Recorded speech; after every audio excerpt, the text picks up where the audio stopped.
embargo, está descompuesta. Aquí hay un señor mayor y aquí hay una señora con un niño, en una puerta que está abierta. Pero la recepción que tú tienes inicial es una cara. Por eso es tan importante. ¿Por qué? Probablemente porque en el cerebro existe una zona específica para el reconocimiento de caras.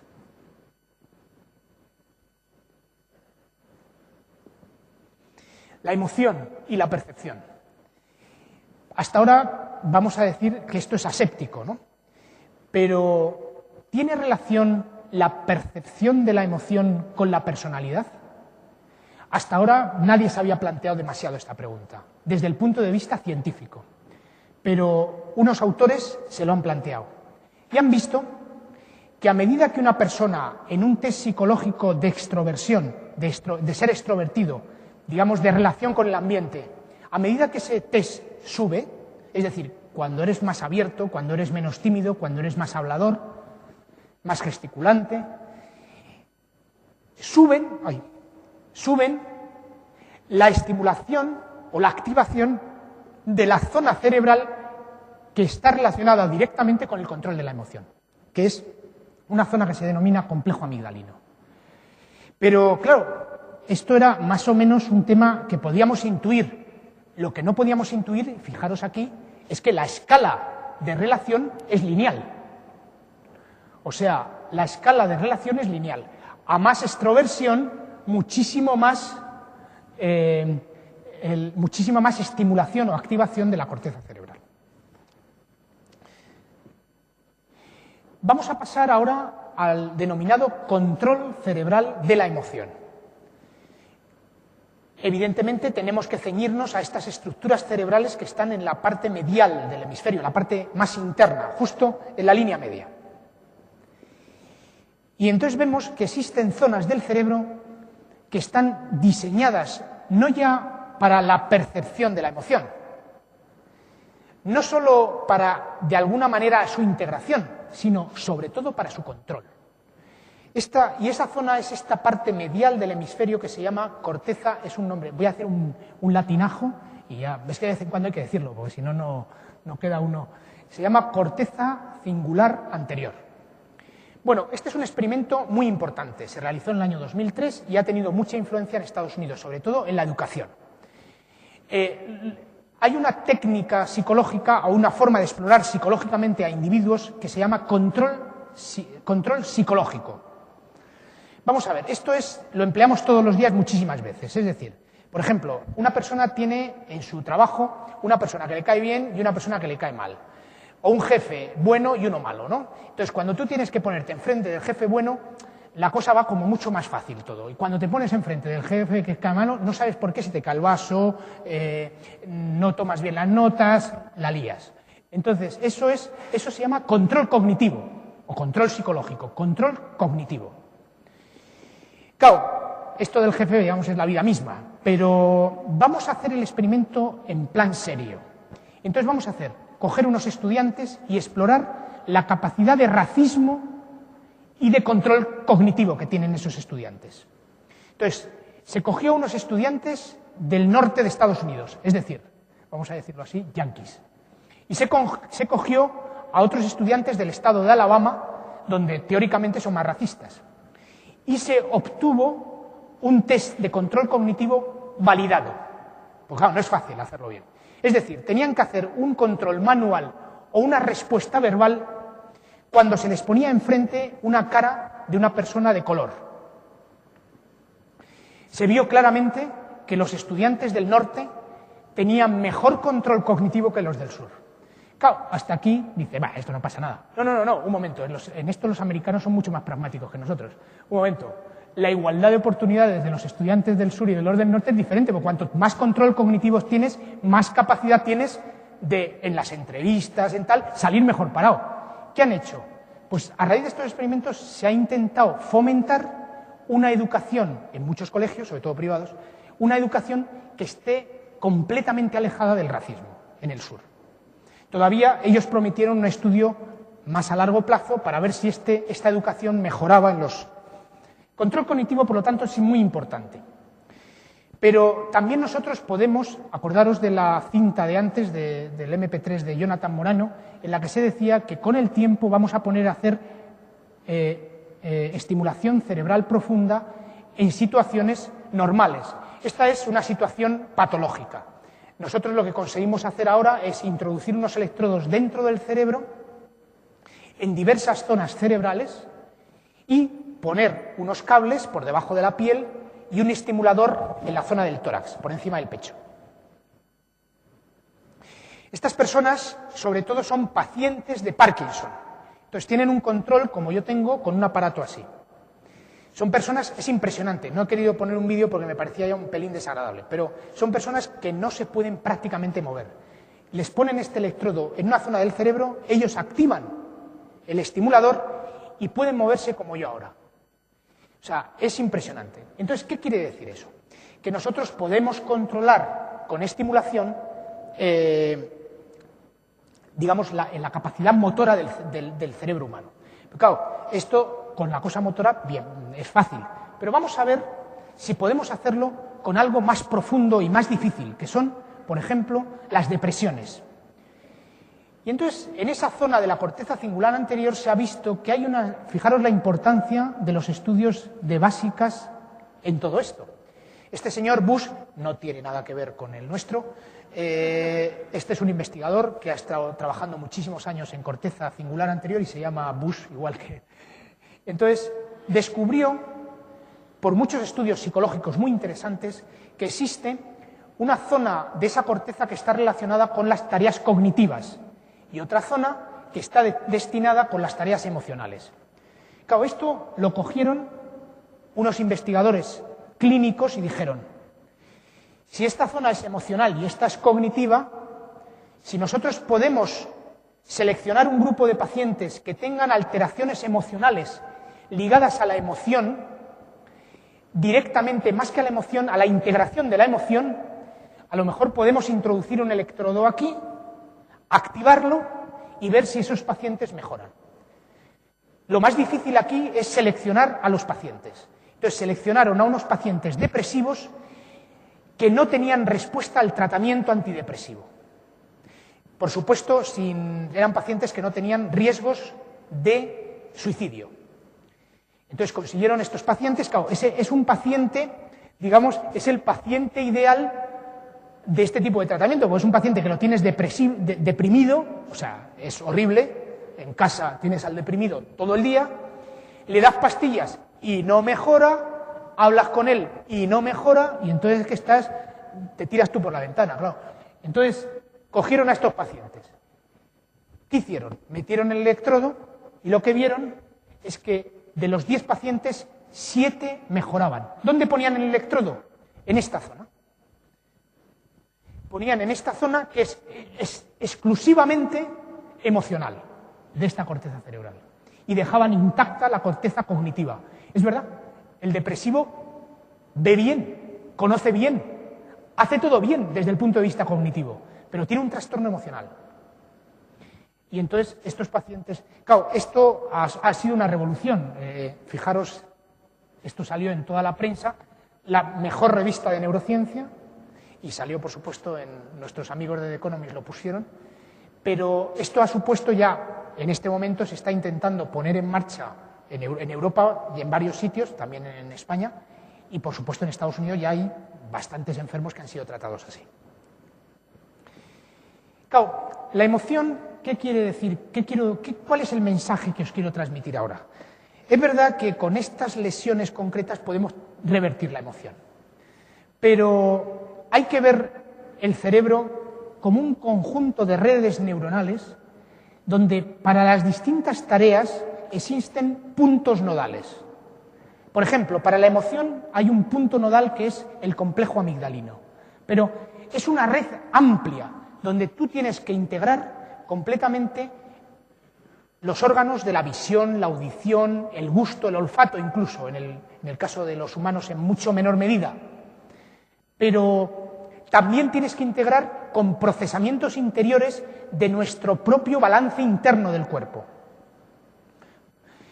Y también tienes que integrarlo con funciones de futuro. Es Es decir, yo creo que son como los tres grandes parámetros que trabaja el cerebro. El primero es la percepción sensorial.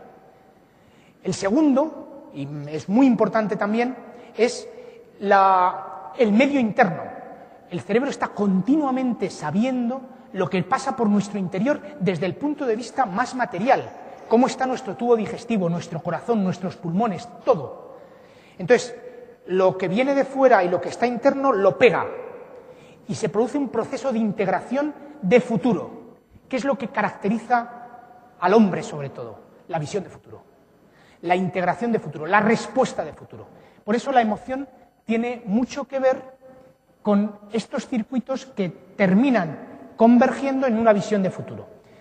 Esto tiene muchísima importancia desde a mí se me alcanza para vosotros. En gran medida esa es vuestra tarea. Porque cuando vosotros hacéis publicidad, lo que buscáis es el futuro, no el presente.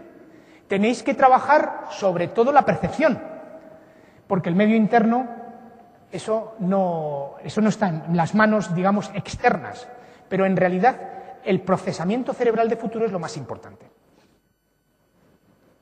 Esto es lo que se puede hacer y entonces existen zonas cerebrales que controlan ese futuro cuando ese futuro es incierto o es incluso, vamos a decirlo así, traumático o es incoherente. Esto es muy importante. Yo siempre digo que lo más importante con los niños pequeños es la coherencia. O sea, uno puede ser coherente para el mal o para el bien, pero la coherencia es lo más importante. Y no tocar botones que no sabe uno. Os decía que el complejo amigdalino tiene muchísima importancia en el control de la emoción. Pero también hay una corteza, que es la corteza cingular anterior, que es muy importante también para no solo el control, sino la integración de la emoción. Este experimento es extraordinariamente bonito. Fijaros, lo que se hace aquí a unos individuos normales es ponerles de forma contraria, o en unos casos, por ejemplo en este, o de una forma real, o sea, coherente, el nombre de la situación del individuo y la cara. Entonces, claro, fijaros, este es el experimento, como se hizo, 1 segundo, después 3 o 5 segundos quieto, no se le presenta nada, después después este. Bueno, esto es un experimento muy complejo, pero lo que viene a decir es que cuando el cerebro detecta incoherencia entre lo que ve de la cara y lo que ve de las letras, lo que tiene es que controlar fundamentalmente la recepción pura de la emoción. Es decir, la amígdala lo que hace es controlar la emoción directamente, pero cuando la emoción es distorsionante, o sea, yo veo aquí una cara de miedo y veo que me ponen que está feliz, eso tengo que controlarlo, eso no tengo que darle validez, tengo que integrar eso, y eso lo hace la corteza cingular anterior. Bueno, hay una zona del cerebro, que es esta de aquí, que se denomina núcleo accumbens, es una zona muy importante, ahora veréis por qué. Entonces, esto ya realmente es bajar al terreno de juego ya más directo, ¿no? Se han hecho unos estudios, ha salido en The Economist, por supuesto, pero sobre todo ha salido en la revista Neuron, que es probablemente, como os decía, la mejor revista del mundo en neurociencia, que ha demostrado lo siguiente. Es que esto sobre todo esto ya es directo con relación a vuestro. Nosotros cuando vamos a una tienda, ¿no? Entonces tú entras en el Corte Inglés, vamos a decirlo así, para que nadie se ofenda, porque decir el Corte Inglés como decir la Guardia Civil. Entonces entra uno allí y entonces va a comprar una cosa. Y normalmente el intento de compra está regulado por el núcleo accumbens. El núcleo accumbens es una estructura cerebral que está aquí situada, os la he dicho antes, es esta zona del cerebro, muy concreta. Esta zona tiene bastante importancia porque lo que hace se ha visto en animales y en el hombre también, que el núcleo accumbens está muy activo cuando nosotros tenemos una gran esperanza de recompensa, de placer, de muchos tipos de recompensa, ¿no? Normalmente en los animales lo que se hace es una recompensa de placer, evidentemente. En el hombre el placer es más complejo porque no es tan sencillo evaluarlo. Pero el núcleo accumbens normalmente está muy activo cuando nosotros vemos un objeto que dices, caray, esto me lo tengo que llevar. Vale, hasta ahora se pensaba que nosotros cuando vemos ese objeto y le preguntamos al dependiente o a la dependienta, ¿cuánto cuesta este objeto?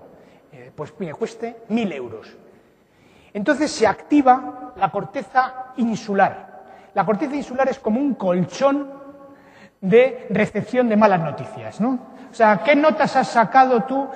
¿Qué notas te han ido? ¿Qué notas has sacado? Cuando le pregunta a un hijo, pues lo mejor es preparar la ínsula, ¿no? O sea, hay que preparar la ínsula. Bueno, pues entonces se pensaba que tú pides esto, cuesta 1.000 euros, entonces el siguiente proceso es procesar lo que tú crees que te va a ser utilidad eso y las ganas que tú tienes de cogerlo, ¿vale? Esa es teoría económica pura, Keynes. Bien, y entonces la corteza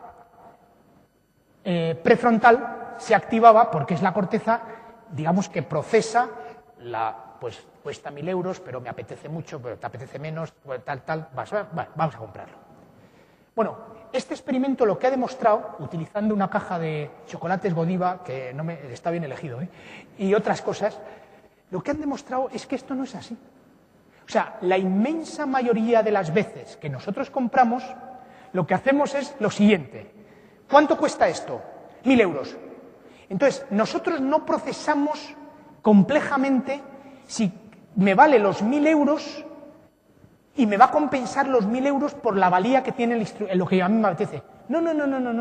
Lo que han visto estas personas es que en el momento de la compra, muchísimas veces lo que tú valoras es lo que tú quieres y el dolor que te produce pagar los 1.000 euros. No, suena chiste, pero es verdad. O sea, el cerebro lo que está haciendo es, en este caso, valorar y ponderar una pura actividad de respuesta y recompensa. Y eso en muchos casos, en muchísimos casos es así. Claro, esto desde el punto de vista de la publicidad tiene muchísima importancia, porque claro, en gran medida tú lo que estás trabajando, la actividad muchas veces del cerebro, claro, y esto se explica, o sea, esto se explica que tú entras en unos grandes almacenes y no sabes por qué narices sales con 2 bolsas, pero si yo no quería... Claro, y es verdad, porque muchas veces lo que estás ponderando es en el corto espacio el dolor que te produce la compra, ¿no? Esto es muy importante, esta imagen es, desde el punto de vista, yo creo que para vuestra profesión es súper importante. Este es un estudio muy bien hecho, psicológico es muy bien hecho, pero está hecho, este no es experimental, es de psicología pura. Pero claro, estos autores lo que han hecho es establecer unos patrones vamos a ver, de referencia, ¿no? Y entonces han colocado distintas situaciones que están en puntos divergentes. O sea, vamos a poner un ejemplo. Si tú en un mensaje que quieres hacer, quieres dar un mensaje de zona intrínseca del individuo, por ejemplo, el valor de la comunidad, la afiliación personal o familiar, y al mismo tiempo quieres dar un valor extrínseco, por ejemplo, el éxito financiero, están tan alejados que la persona puede procesarlo psicológicamente mal. La corteza cerebral que se estimulan, sobre todo la corteza, está por aquí, la corteza cingular anterior, que se estimulan cuando nosotros observamos dolor. Esta es una imagen típica, es un experimento muy complejo, pero no lo voy a explicar. Lo que quiero que veáis es que existen zonas del cerebro en las que podemos destacar activaciones o desactivaciones cuando vemos imágenes de dolor provocado o de dolor crónico. O sea, hay unas zonas del cerebro que sostienen, digamos, la teoría de la mente, la capacidad de empatizar con el dolor crónico. De hecho, el cerebro responde mejor a la imagen de dolor crónico que a la de dolor provocado. No sabemos por qué. Estas son las áreas corticales que se activan cuando nosotros estamos observando una imagen que tiene relativa influencia con nosotros. Entonces, vamos a suponer,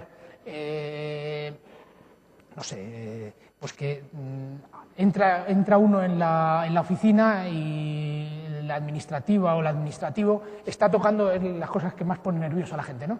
Pues que le toquen el despacho, ¿no? Entonces, la empatía es esa. Estas son las áreas. Pero esta es las áreas cerebrales que se activan cuando tú le dices a una persona que tiene que ponerse en esa situación. O sea, tú le dices, oye, tú imagínate lo que le ha pasado a tal, ponte en su situación. Entonces se activan una serie de áreas que son diferentes de... ¿Qué quiere decir esto? Quiere decir que nuestra corteza cerebral está mapeada de neuronas en espejo. Es decir, neuronas que responden específicamente a la teoría de la mente, a la empatía. Esto se ve sobre todo en unos experimentos muy importantes que se han hecho. Este es un experimento ya clásico y por supuesto el más famoso que se ha realizado hasta ahora. Se vio, este es un experimento además que tuvo que hacer, o sea, se publicó en una de las mejores revistas del mundo porque el experimento tenía una catalogación psicológica de altísimo nivel, porque se seleccionaron personas que de facto se estaban realizando las transacciones. O sea, no era que yo te doy dinero y tú negócialo, sino es, yo tengo mi dinero, usted tiene dinero. ¿Le importa que le hagamos un experimento mientras usted pone su dinero a disposición de la persona que va a invertirlo? No, no tengo ningún inconveniente, firme aquí. Pero nos va a hacer la transacción en este momento. Entonces, claro, la potencia psicológica del experimento es enorme. Entonces, lo que se ha visto es que hay una zona cortical específica, siempre estamos viendo una zona medial del hemisferio.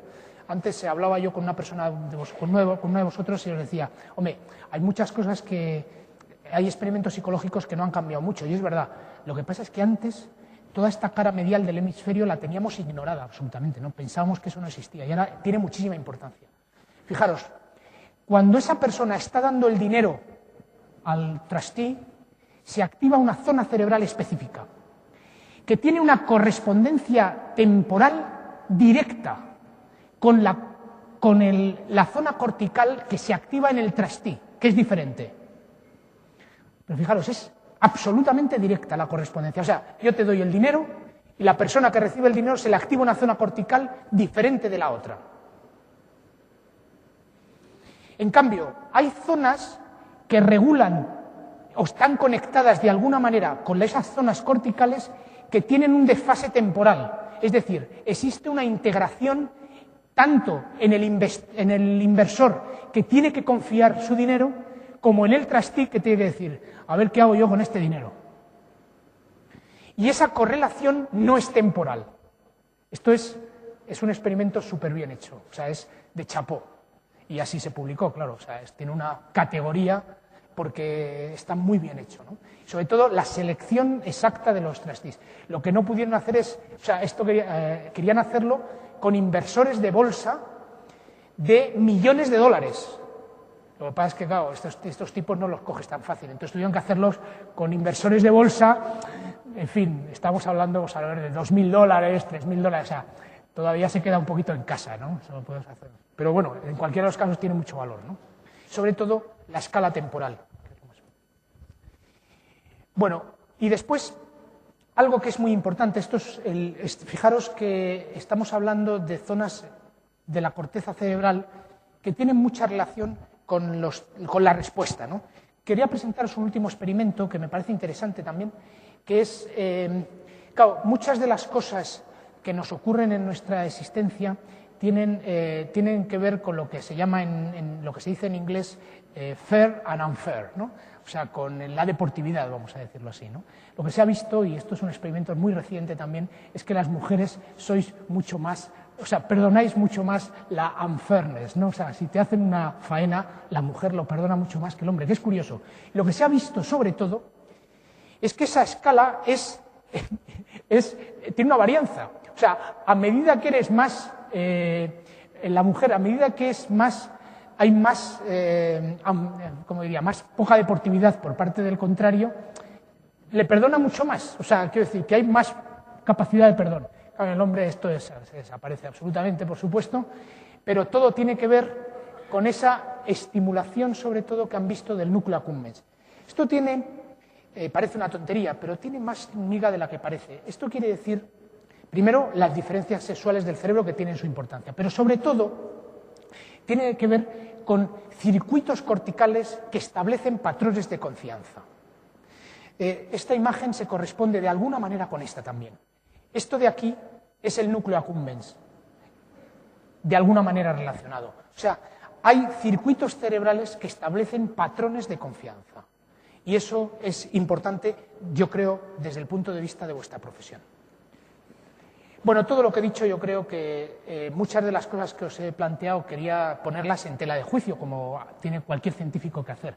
Muchos de los experimentos en realidad nos llevan a esto, ¿no? Que esto es lo que hace un científico habitualmente y sobre todo el cerebro, ¿no? O sea, que estamos siempre poniendo una estaca de donde está el Polo Norte, pero al día siguiente lo...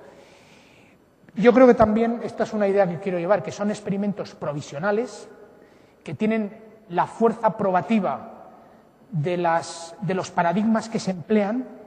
Por eso hay experimentos, por ejemplo, este que os he dicho antes, me parecía un experimento que tiene una fuerza probativa muy grande, porque los sujetos que lo están haciendo están experimentando lo que están haciendo. Cambia de otros experimentos porque son menos probativos, ¿no? Y después, lo que yo he dicho de los chips y todo esto realmente te lleva a decir, bueno, el mundo que nos viene encima puede ser más complejo de lo que parece. Yo creo que, gracias a Dios, a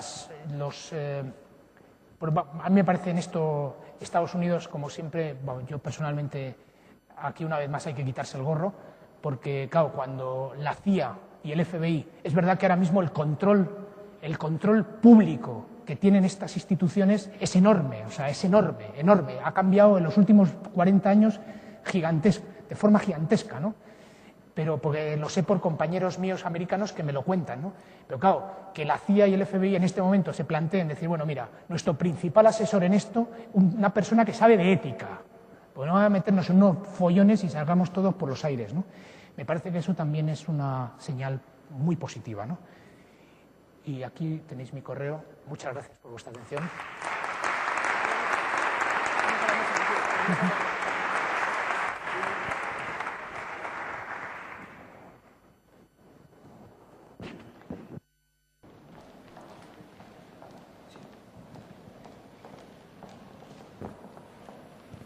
Buenos días. Hola, soy Javier Nogal de la ONCE.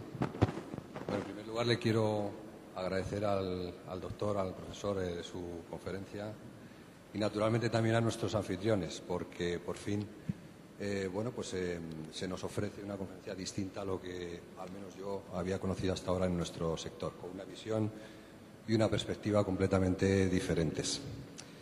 Yo soy Javier Nogal de la ONCE, como le decía, y nosotros vivimos de la ilusión. Y nos ha hablado de algunos de los valores, de los distintos funcionamientos según el sexo de la persona, de los mecanismos y nódulos cerebrales. Y la pregunta que le quería hacer, bueno, nos ha demostrado evidentemente que los hombres, las mujeres y los hombres somos diferentes en todo, además de en apariencia. Nos decía que algunas zonas cerebrales o áreas cerebrales varían en su puesta en práctica, varían entre el hombre y la mujer y disponen de distinta manera los mecanismos de funcionamiento de la emoción y de la memoria. La pregunta que le quería hacer es, ¿lo disponen de tal manera que condicionan o podrían condicionar nuestra forma de actuar o de pensar en cómo tenemos que comunicar nuestros bienes y nuestros servicios? ¿O, por el contrario, considera que hay universales para el género humano? Muchas gracias. Pues una pregunta muy buena pregunta. Perdona que es muy difícil de contestar esa pregunta. Y es conflictiva de responder. Vamos a ver. Voy a hacerlo de forma estructurada. Yo creo que hay unos patrones y entro dentro de una percepción personal de persona que es estudioso del tema, pero que es hipótesis. Yo creo que los circuitos básicos de estructuración cerebral son prácticamente los mismos. De hecho, aunque el cerebro se han hecho estudios muy sesudos de coger cerebros de mujeres y coger cerebros de varones y ver el peso, ¿no? Y entonces el peso del cerebro de varón yo siempre lo digo a los estudiantes porque me parece muy interesante, ¿no? El cerebro del varón siempre pesa más, ¿no? Más. Pero cuando nosotros hacemos un estudio de covarianza correlativo de qué cerebros pierden menos neuronas a lo largo de la vida, la mujer ya, te coge por la banda y te pasa a toda velocidad. Con lo cual, eso es un índice también interesante. Vamos a ver, eso es un primer factor. ¿Hay diferencias orgánicas entre el cerebro y el hombre y la mujer? Creo que muy pocas. Creo que vamos a encontrar pocas diferencias. ¿Hay diferencias sutiles de la función? ¿O no tan sutiles? Entonces yo ahí tendría que decir que la impresión es que sí, y no lo digo yo, lo dicen los estudios que se están haciendo. Esas diferencias sutiles se ponen encima de diferencias orgánicas también, pues con los métodos de análisis que tenemos ahora mismo, yo te puedo decir que ahora mismo no, pero funcionalmente lo estamos viendo. Ahora, ¿eso se traduce en que hay más proteínas en una determinada sinapsis? Probablemente sí, pero lo que tenemos ahora mismo son estudios funcionales. Tercer grado de análisis. ¿Por qué se produce eso? ¿Qué es lo que hace que el cerebro de la mujer, si partimos de la base, y el cerebro del varón sean diferentes? ¿Qué es lo que...? Pues en eso yo pienso que tiene muchísima influencia y cada vez se le da más importancia a las hormonas sexuales. Los estrógenos o la testosterona en el varón producen secuelas e imprintings en circuitos cerebrales que son diferentes. Claro, las diferencias ya se catalogan en gran medida de dramáticas, como has visto en las últimas imágenes, cuando lo que exploras es la emoción y percepción, ¿no? Es abismal, pero eso es la vida misma nos lo dice. El grado de capacidad que tiene la mujer de análisis de la realidad y de teoría de la mente con respecto al varón es muy grande, ¿no?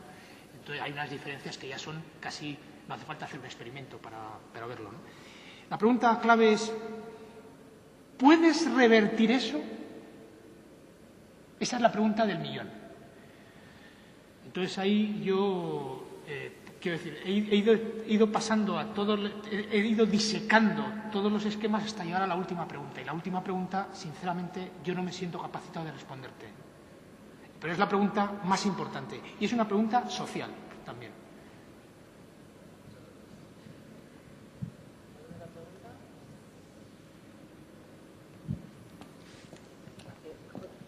José Manuel y luego Ignacio.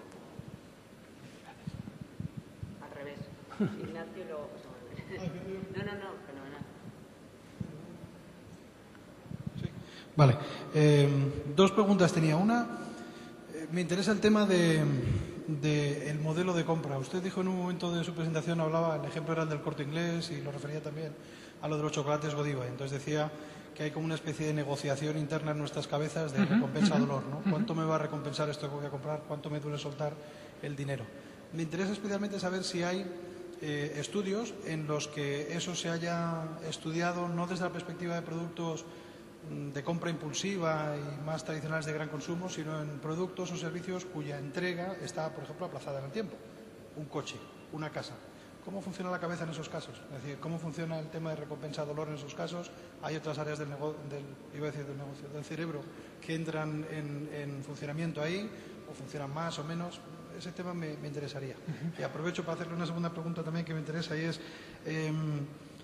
el tema de la edad del individuo, que también lo ha tocado en uno de los momentos de la ponencia, y también el tema, al hilo de esto que comentamos ahora mismo, de la influencia social. La primera pregunta es sobre compra y venta de... Pues mira, yo el único trabajo que conozco serio sobre eso es este.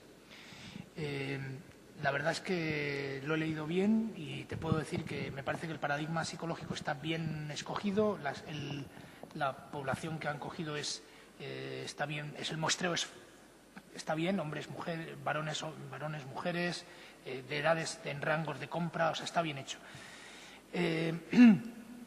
Claro, tú me preguntas, lo que se hizo, yo sé el experimento que realmente sé que es mejor, es el más serio que se ha publicado. Y se ha hecho sobre lo que tú has explicado, compra impulsiva. Realmente lo que este experimento quería buscar de fondo es si existen circuitos de acción rápida que puedan explicar. En realidad ellos buscaban en un primer momento si había circuitos de las transacciones económicas clásicas que pudiesen explicar una distancia grande de procesamiento de la información, o sea, de sopeso de la información. Entonces, lo que se dieron cuenta es que se sopesa muy poco la información. Entonces, ellos han extraído de este trabajo, en realidad, un hecho muy real de la vida, ¿no? Y es que nosotros, en muchísimas de nuestras actividades, sopesamos muy poco las cosas. O sea, realmente el depósito interno de nuestro, vamos a decir, de nuestro actuar a largo plazo, son como pequeñas canicas que se van acumulando en un pequeño vasito, de vez en cuando, clac, clac, clac, y al final ya va creciendo. Pero la realidad diaria es que las transacciones personales diarias, no comerciales, sino de vida, son muy rápidas. O sea, entonces, claro, lo que tú has preguntado tiene más enjundia, y eso creo que nos ha hecho, ¿no? Que cómo sopesa uno el comprar una casa o grandes decisiones, ¿no?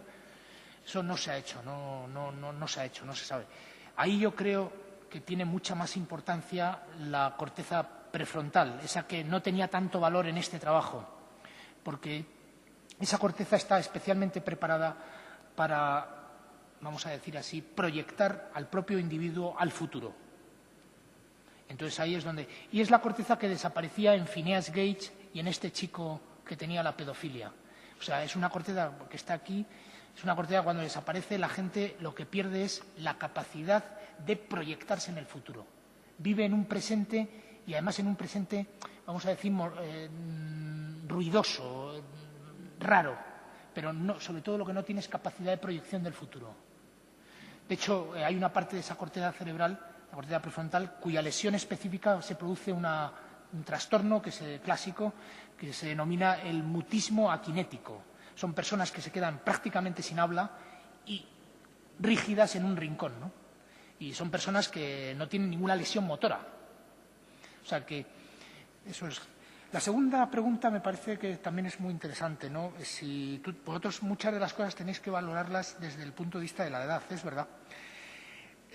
Yo creo que cada vez en la neurociencia está llegando a una conclusión de que la edad es buena para el cerebro. O sea, hemos pasado de una época en la que hablábamos de que el cerebro, cuanto más joven, mejor, a una idea de que el cerebro, cuanto mayor, mejor. O sea, la capacidad integrativa del cerebro es mayor. Hay una imagen muy bonita que lo dice, que me vas a permitir que me ponga aquí. Pero es una pregunta tan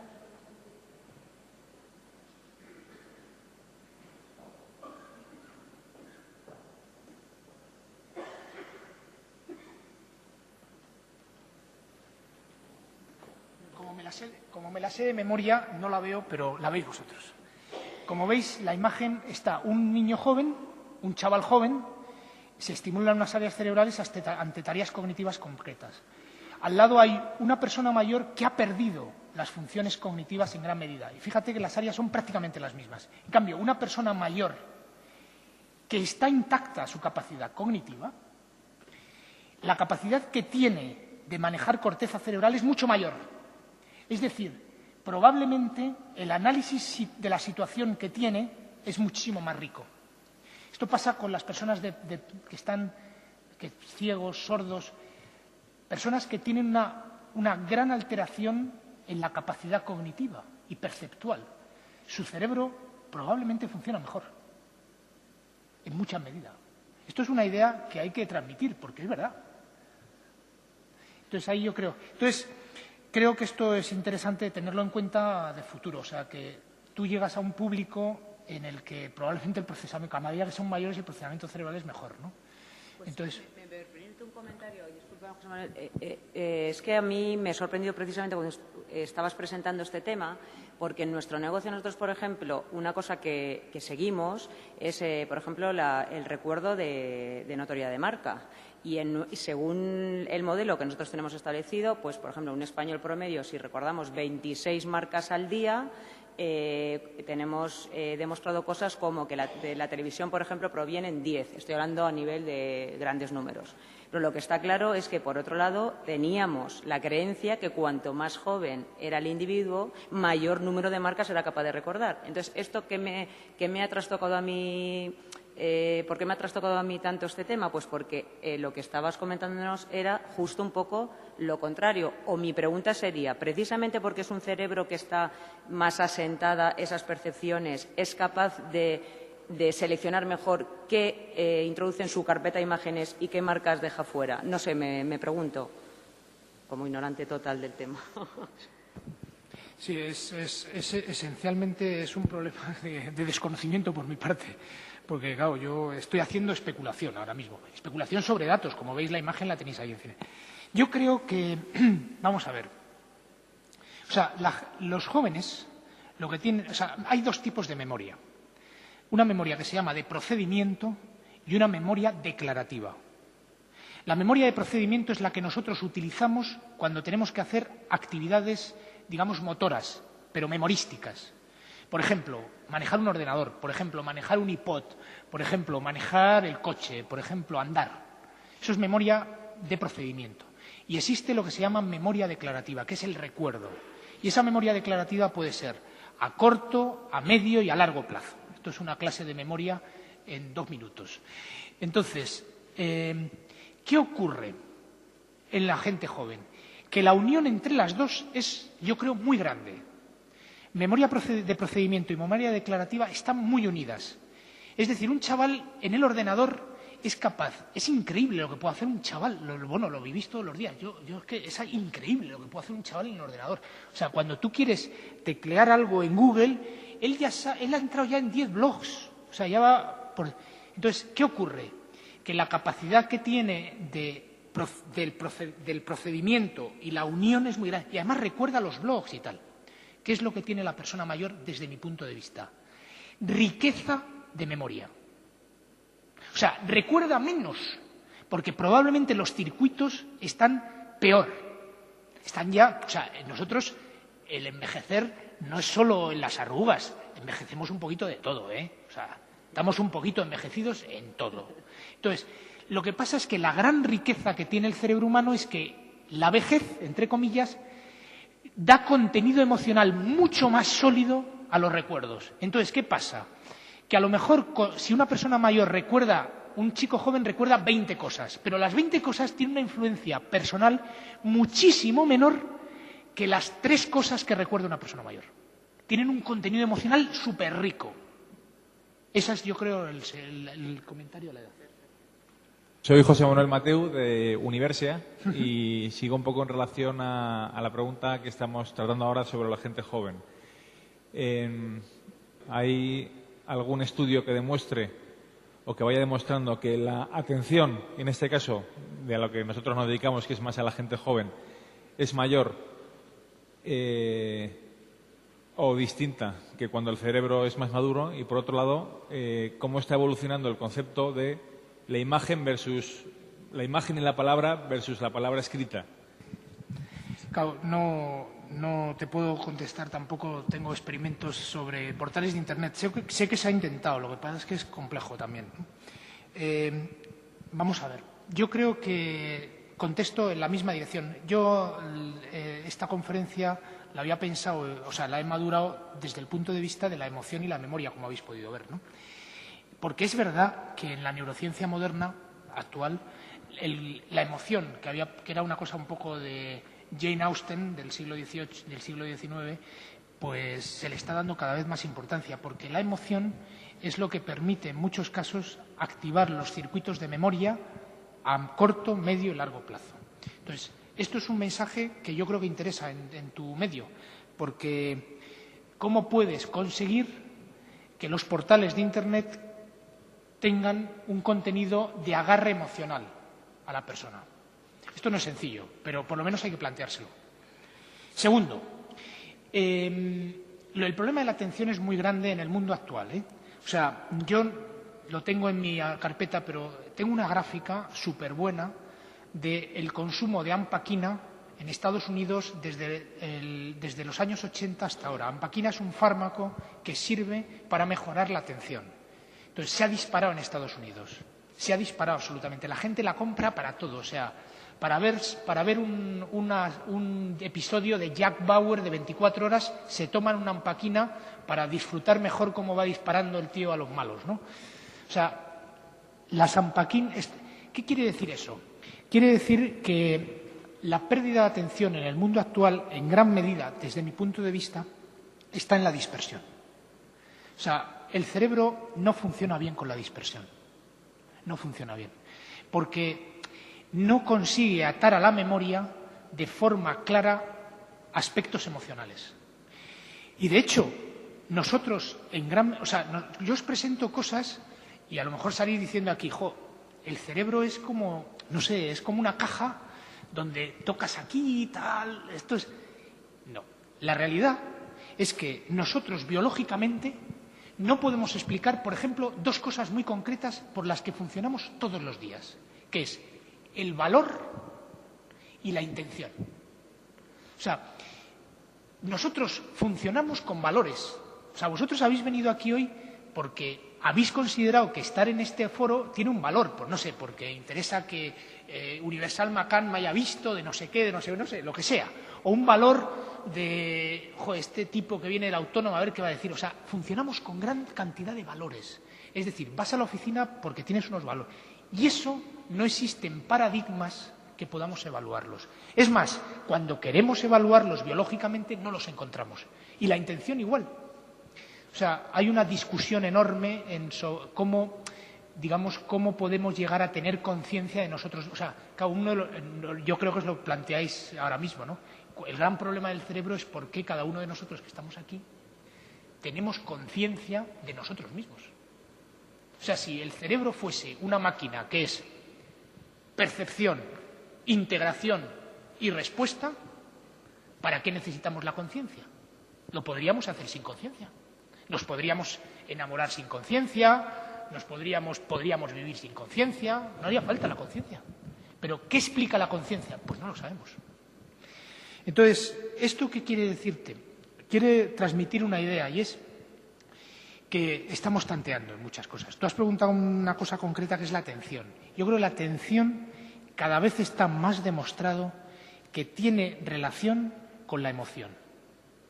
O sea, la atención y la emoción están superunidas. Y la emoción, hay puntos de la emoción, que es, por ejemplo, la intención y los valores, que en gran medida siguen siendo un misterio para nosotros.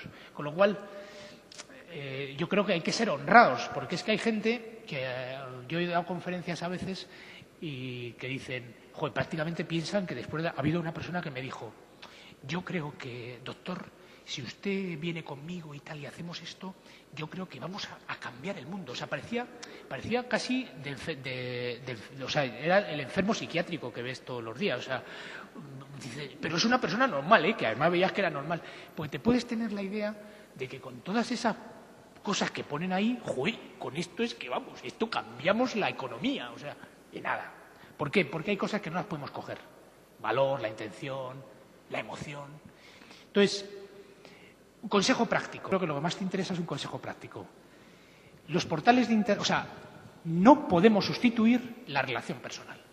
O sea, la relación personal, o sea, vosotros me veis ahora en vídeo, sería diferente. ¿Y eso qué tiene que ver? Pues tiene que ver con una serie de mecanismos que se están actuando en nuestro cerebro ahora mismo que son muy difíciles de coger, ¿no?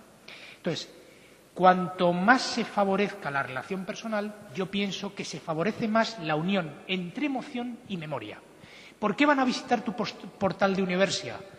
Porque hay algo que de memorístico, népsico, que lo dicen técnicamente, que les lleva a ese portal. ¿Y qué es? Algo que está ligado a un concepto emocional.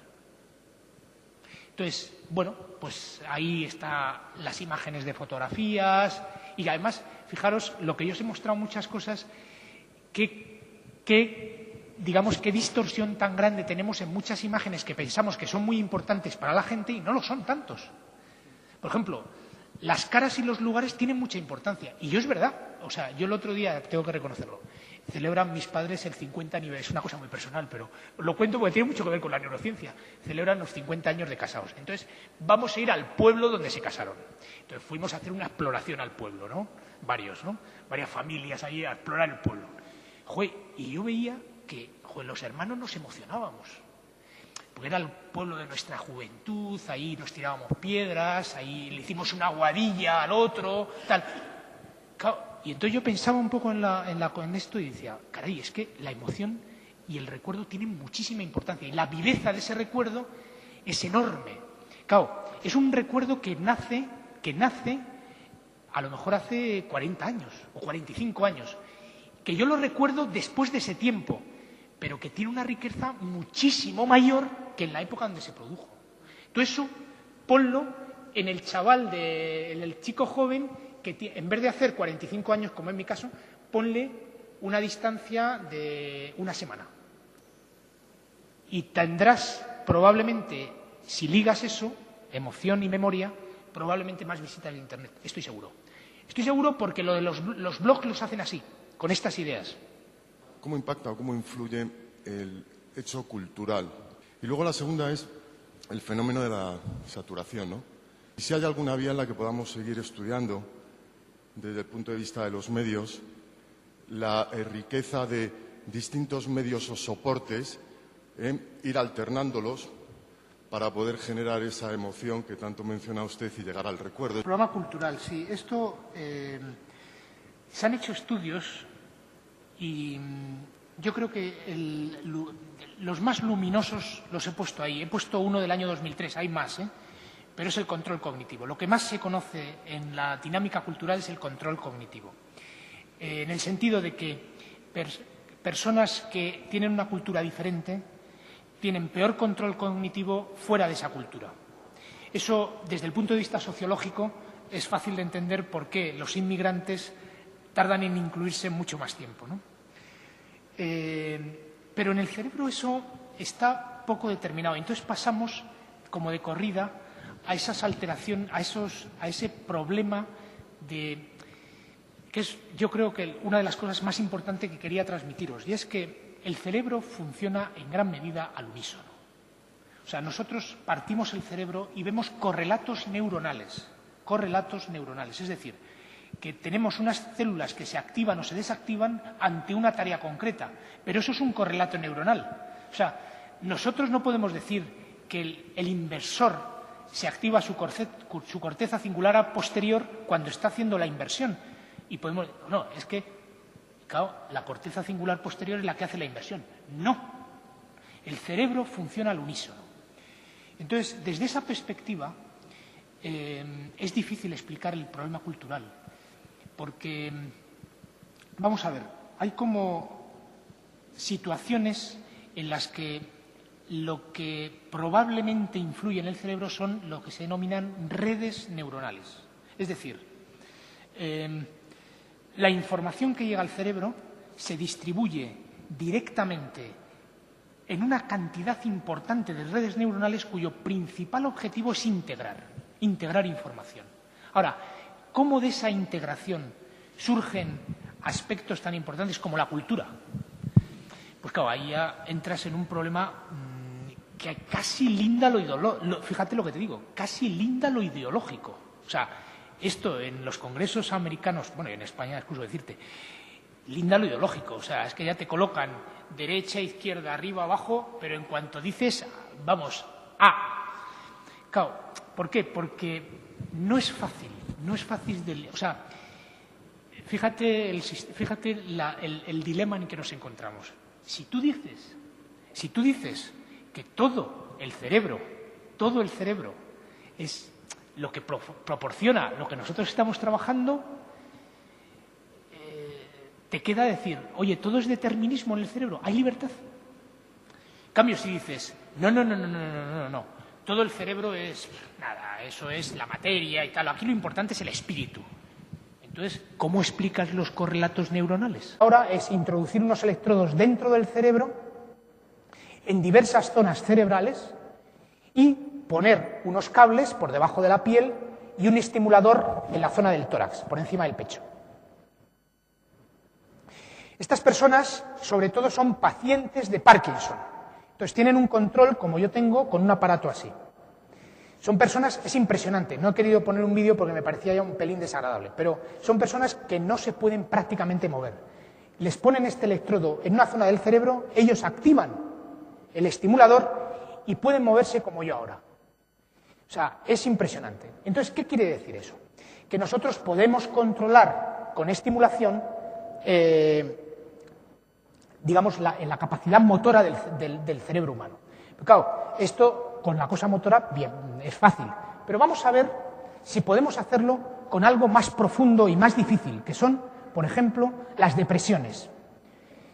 Y entonces, en esa zona de la corteza cingulada anterior se ha visto que hay una... Fijaros la importancia de los estudios de básicas en todo esto.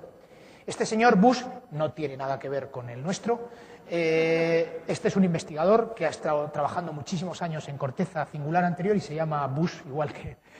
Entonces, descubrió, por muchos estudios psicológicos muy interesantes, que existe una zona de esa corteza que está relacionada con las tareas cognitivas y otra zona que está destinada con las tareas emocionales.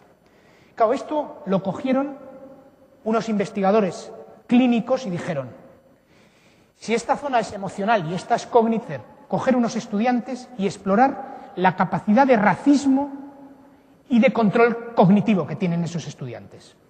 Entonces, se cogió unos estudiantes del norte de Estados Unidos, es decir, vamos a decirlo así, yanquis, y se cogió a otros estudiantes del estado de Alabama, donde teóricamente son más racistas, y se obtuvo un test de control cognitivo validado. Pues claro, no es fácil hacerlo bien.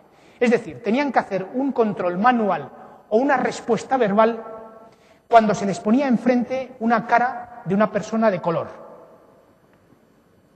Se vio claramente que los estudiantes del norte tenían mejor control cognitivo que los del sur. Claro, hasta aquí dice, va, esto no pasa nada. No, un momento, en esto los americanos son mucho más pragmáticos que nosotros. Un momento, la igualdad de oportunidades de los estudiantes del sur y de los del norte es diferente, porque cuanto más control cognitivo tienes, más capacidad tienes de, en las entrevistas, en tal, salir mejor parado. ¿Qué han hecho? Pues a raíz de estos experimentos se ha intentado fomentar una educación en muchos colegios, sobre todo privados, una educación que esté completamente alejada del racismo en el sur. Todavía ellos prometieron un estudio más a largo plazo para ver si esta educación mejoraba en los... Control cognitivo, por lo tanto, es muy importante. Pero también nosotros podemos, acordaros de la cinta de antes, del MP3 de Jonathan Morano, en la que se decía que con el tiempo vamos a poner a hacer estimulación cerebral profunda en situaciones normales. Esta es una situación patológica. Nosotros lo que conseguimos hacer ahora, sin embargo, está descompuesta. Aquí hay un señor mayor y aquí hay una señora con un niño, en una puerta que está abierta. Pero la recepción que tú tienes inicial es una cara.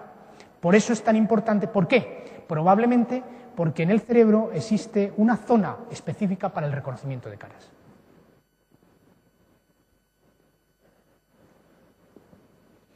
La emoción y la percepción.